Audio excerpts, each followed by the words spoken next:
Queridos irmãos, queridas irmãs, então esse vídeo é do número 23. Capítulo 1, a Gênese, caráter da revelação espírita. Então, foi preciso eu dar uma arrumada no cabelo, porque nem a avó estava suportando o meu cabelo. Ela falou, meu filho, dá um jeito nesse cabelo aí, porque tá parecendo ninho de gato. Eu falei, xiii, mas gato tem ninho também? Mas, voltando. Você conseguiu entender, Luiz, você vai continuar no assunto? Nós não terminamos ainda a questão de número 8. O esmiuçamento é assim mesmo, ainda mais na Gênese. Não é brincadeira esse assunto aqui. Esse assunto que nós estamos tratando não é brincadeira. E nós não vamos deixar passar, como se diz, deixar passar em branco umas informações dessa. Essa é a oportunidade. Dizendo ainda que em 100% das informações não estamos passando nem menos de um quarto de 1%, ou de 0,5%, um quarto de 0,5%. Então, você conseguiu entender, com todo respeito, que não é Deus que está distante de nós, né? Nós é que nos encontramos distante dele devido à nossa ignorância, porque nele nós existimos. Deus é onisciente, onipresente, onipotente. Só que são termos, porque Deus está além do onisciente, do onipotente e do onipresente. Ele está além. Mas para nós aqui, ele é onisciente, onipresente, onipotente. Agora, que cada um raciocine de acordo com a lógica. É aquela pergunta que eu fiz. O reino animal, ele está distante de Deus ou ele está próximo de Deus? É aquela questão também. Se nós nele existimos, eu não vou dizer assim, eu não vou ser intérprete dos animais, mas os animais também nele vivem. Nele existe. Porque tudo é Deus. Não existe sequer nos universos, no universo, nas dimensões, por toda a eternidade, que não tem começo e não tem fim. Não existe sequer 1 milímetro que não seja Deus. Tudo é Deus. Tudo é Deus presente. Nele tudo existe. Agora, é preciso dizer, de acordo com a Gênesis também, hein? O assunto faz parte. Qual Deus tem forma? Deus tem forma. É lógico que muitas pessoas pensam que Deus tem uma forma. Por exemplo, a forma de um velho bem idoso, de barba longa, né, um cajado na mão esquerda, né? 1,90 m de altura. Isso é ignorância, gente. Deus não tem forma como nós imaginamos. Qual é a forma de Deus? Você conseguiria dizer? A forma de Deus é a sua criação. Você quer ver Deus? Observe uma flor. Mas não olha a flor. Procure enxergar a flor. Porque enxergar é uma coisa, ver é outra coisa. Às vezes tem pessoas que dizem assim: você viu quando fulano passou lá em cima? Sim, eu vi. Mas você enxergou o fulano? Não. Porque enxergar é uma coisa, ver é outra. Mas como assim, Luiz? Ver, nós vemos com os olhos do corpo físico. Enxergar, nós enxergamos com os olhos da alma.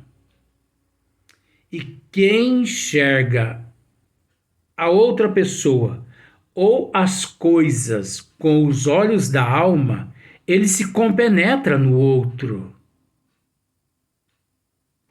Ele se coloca no lugar do outro. Por isso a falta de amor entre os seres humanos aqui na Terra. Porque as pessoas estão preocupadas com o seu umbigo. As pessoas estão preocupadas com bens materiais. As pessoas estão preocupadas com o ter. Ter um carro, ter uma casa, ter isso, ter aquilo, ter isso, ter aquilo, ter isso, ter aquilo. As pessoas estão preocupadíssimas em ter. Mas a humanidade não está preocupada em ser. Ser mais humano. Ser mais amoroso uns com os outros. Ser de caráter. Ser de moral. As pessoas não estão preocupadas. Ser é diferente de ter. Então é a mesma condição. Eu sou falho demais. Mas eu procuro não ver as pessoas e nem as coisas. Eu procuro enxergar as pessoas, enxergar as coisas.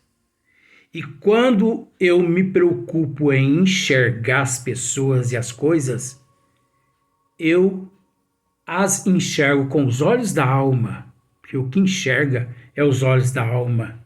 Que vê são os olhos do corpo físico. E pelo fato dos olhos do corpo físico encontrar-se no físico, existe lá o frenesi, existe lá o corre-corre, o desculpismo, o deixa para amanhã o que pode ser feito hoje, né? Existe lá o ciúme, existe lá o orgulho, existe lá o egoísmo, a vaidade humana, sentimentos esses primitivos que trazemos desde eras distantes, desde quando estagiamos lá no mineral, no vegetal, no animal, no reino. Então observe bem para você ver. Procure enxergar uma flor que você vai ver Deus.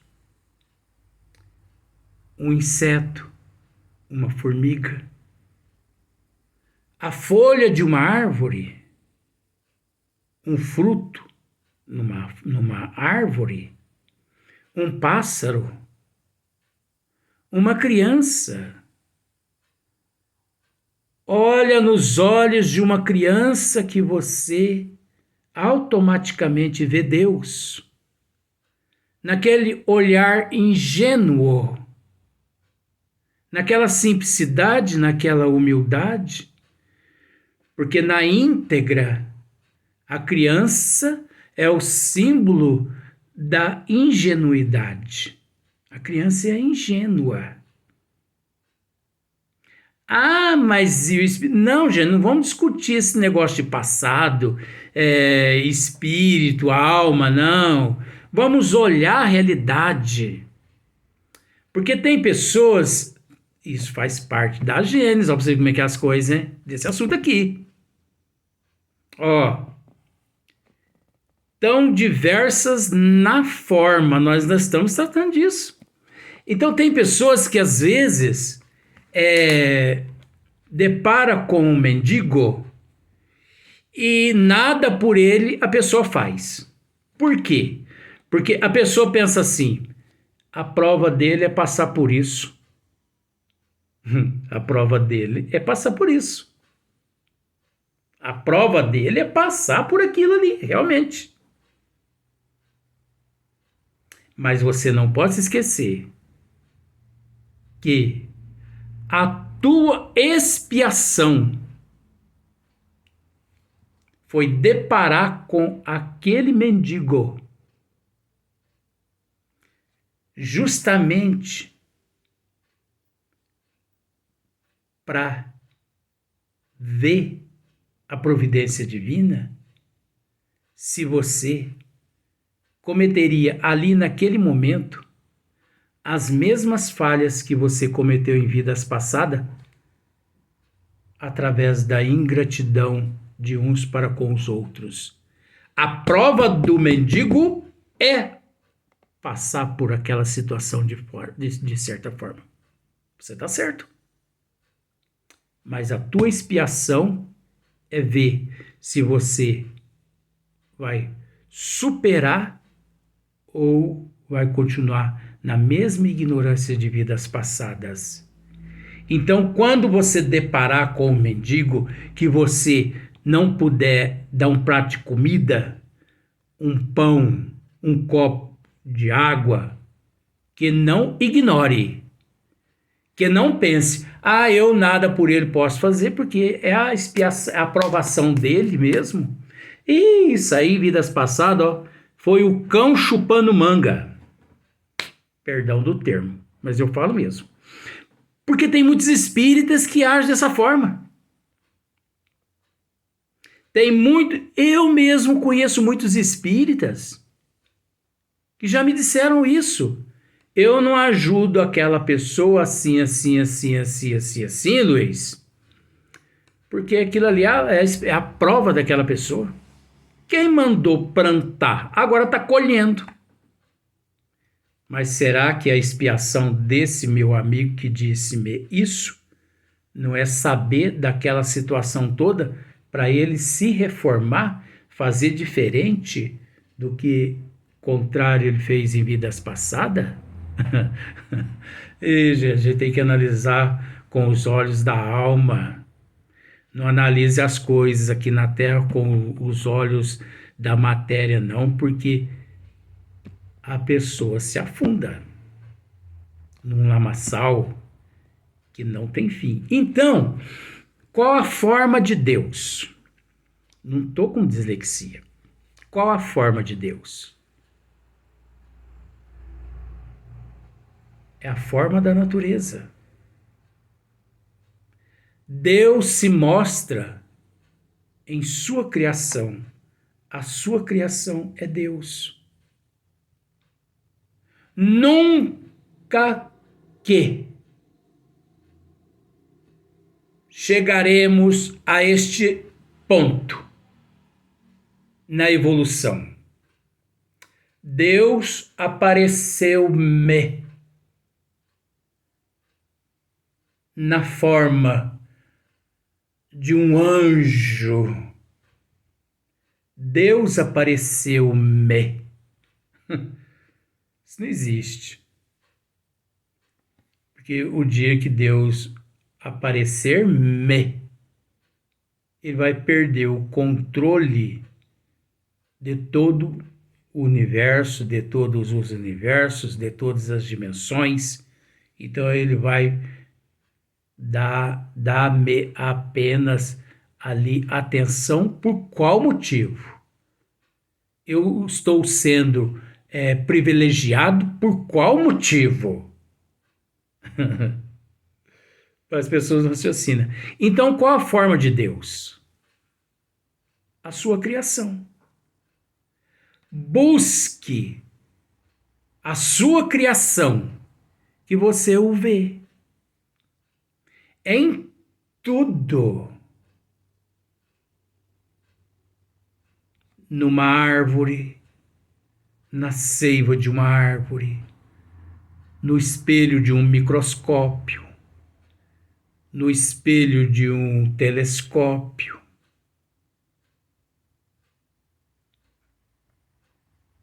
nos micróbios, nos insetos, nos pássaros, nas flores, como já dissemos, nas crianças, no olhar de uma criança.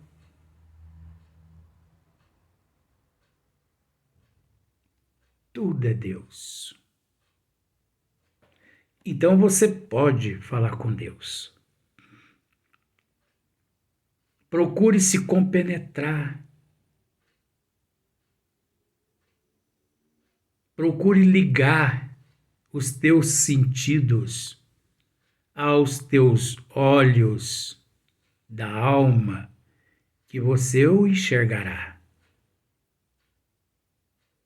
A pessoa que vive compenetrada a Deus, o olhar dele é diferente. Observe Jesus, por exemplo. Ele passava num determinado local com os apóstolos e havia ali um cão morto. E os apóstolos todos taparam a narina por causa do mau cheiro. Nossa, que odor! Nossa, todo mundo reclamaram do odor do cão, né? Das vísceras do cão. Mas Jesus, enquanto todos reclamavam, Jesus parou, olhou. Que belos dentes tem esse cão. Jesus não disse no passado, Jesus disse no presente. Que belos dentes tem esse cão. Quer dizer, não deixou de ser cão para Jesus. Para os outros, pelo fato de ter morrido, já tinha deixado de ser. Por isso, vou usar o termo, para eles, o cão estava fedendo, estava com um odor, né, de putrefação imensa. Mas para Jesus, não. Que belos dentes tem esse cão. Porque é lógico, às vezes, pela decomposição ali, as mandíbulas do cão, né, a arcada dentária dele estava exposta. E Jesus viu, de fato, os dentes. Então, está relacionado à evolução. Eu consigo falar com Deus. Eu consigo ver Deus. Muitas pessoas, às vezes, me perguntam assim: você acredita em Deus? Eu digo, não. Mas você não acredita em Deus, Luiz? Não. Estou decepcionado com você, Luiz. Como assim? Você não acredita em Deus? Não. Eu não acredito no Deus que o homem faz. Eu acredito no Deus que fez o homem. É o contrário. Eu acredito no Deus que fez o homem. e não no Deus que o homem faz. Não é no Deus que o homem, não é no Deus que o homem fez, Luiz. Não, é faz, é presente, já é o contrário. Por quê? Porque para todos os humanos aqui na Terra, Deus age de uma forma, ele tem uma forma, e na realidade não é isso. Por exemplo, o Deus de Dante é um Deus morfológico, é um Deus monstro, é um Deus pobrezinho, é um Deus que pediu para Noé fazer uma arca, porque ele percebeu que os seres humanos que ele havia criado não o amavam. Olha que Deus carente. Deus carente. Um Deus vingativo, um Deus desumano, um Deus que taca uns no inferno por toda a eternidade, taca ali o caboclo no inferno, porque não andou de acordo com as leis dele mitológico, né? E oferece a eternidade num paraíso mitológico a outros. A outros oferece o limbo. E por aí em diante vai. A outros, esse Deus tem alguns representantes aqui na Terra, simbólicos, que você os busca no confessionário, e ali, depois que você relata todas as tuas desgraças, com todo respeito, eu, na condição de representante de Deus, te livro de todos os teus pecados. Reza 50 Pai Nosso ali e vai lá e deixa uma contribuição lá na secretaria. Se fosse assim, seria tão fácil viver, né? Porque na verdade é fácil viver. Desde que hajamos de acordo com as leis de Deus. A inteligência suprema, a causa primeira de todas as coisas. Não de acordo com o Deus de Dante. Porque de acordo com o Deus de Dante, se você não paga o dízimo, você vai para o inferno. Ah, o caldeirão está lá. O caldeirão está lá. E é por toda a eternidade. Que Deus é esse? Que não nos dá oportunidade, que não dá, aliás, oportunidade àquele que está lá no caldeirão de se redimir. Eu quero me redimir, eu quero pedir perdão, eu me arrependi, eu quero reparar meus erros. E Deus não deixa. Não. Inferno para você por toda a eternidade. Ô, gente, pelo amor de Deus, vamos tirar o cabresto da cara. Vamos tirar o cabresto da cara e vamos pensar assim, ó. Nós comemos arroz com feijão. Nós não comemos capim e nem ração. Quem come capim e ração são os equinos, os bovinos. E não os seres humanos, os bípedes. Isso é alimento dos quadrúpedes. Mas é interessante que muitos bípedes continuam, né, nas romarias, nas procissões, com um fardo de feno e uma vasilha de ração, na condição de bípede mesmo, se comportando como se fosse um quadrúpede e ali seguindo o senhor morto.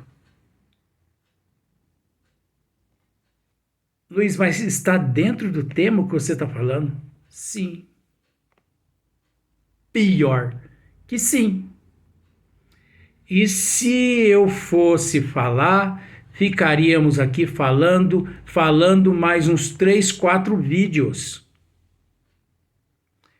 Mas nós vamos mudar para o próximo vídeo, nós vamos mudar o assunto também, porque nós queremos deixar que as pessoas raciocinem. Então eu lhe faço aquela pergunta: você consegue ver Deus, falar com Deus, sentir Deus?